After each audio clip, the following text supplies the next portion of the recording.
Calvin's Institutes, told for young people. Book 1 Chapter 1. When I know myself, I see God. And when I know God, I see myself. Hello everyone.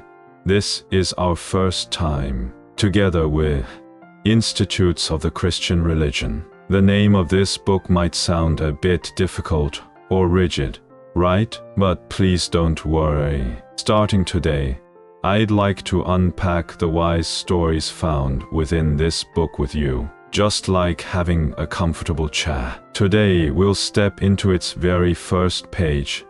Book 1 Chapter 1. What story do you think Calvin starts this vast book with?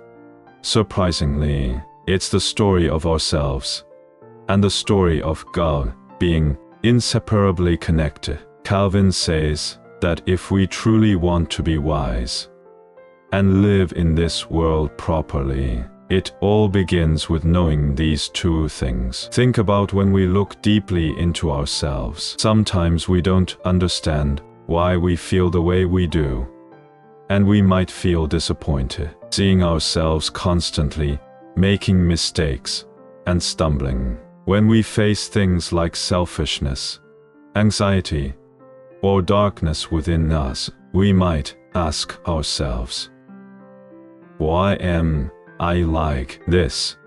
It's like desperately searching for a light to shine on us in a pitch-black room. When we deeply feel our own inadequacy and weakness, only then do we begin to look for a being who is much greater, perfect, and truly able to help us. That being is God. The more we know ourselves, the more we realize how desperately we need God to save and complete us. But on the other hand, as we gradually come to know what kind of person God is, His greatness, His holiness, and His amazing love for us, it's surprising how much more clearly we begin to see ourselves. Just like standing under a very bright light reveals small stains or dust on our clothes that we didn't notice before, standing in the presence of God's perfect light makes us realize how serious our small sins, mistakes,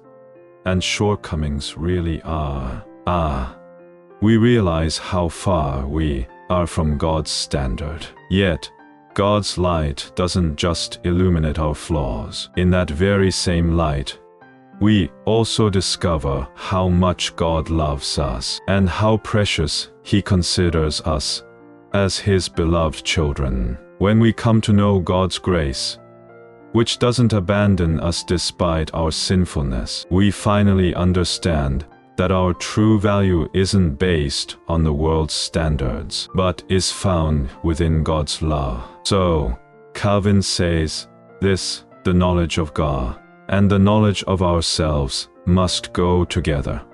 They are like two eyes that see the world, or like a pair of wings needed for flight. Just as it's hard to judge depth properly with only one eye, you can't get a complete picture of faith by knowing only God or only yourself. When you know yourself, you are led to seek God.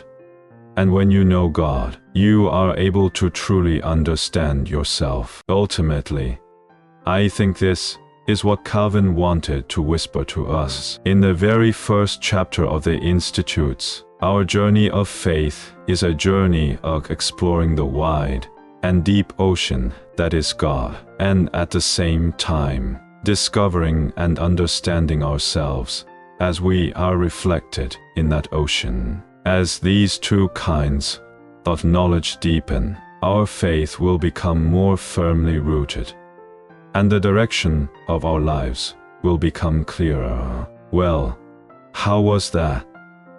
Did Calvin's story feel a little closer to you? The Institutes begins with these fundamental questions about God and ourselves. Next time, we'll explore what it specifically means to know God according to Calvin's continuing story.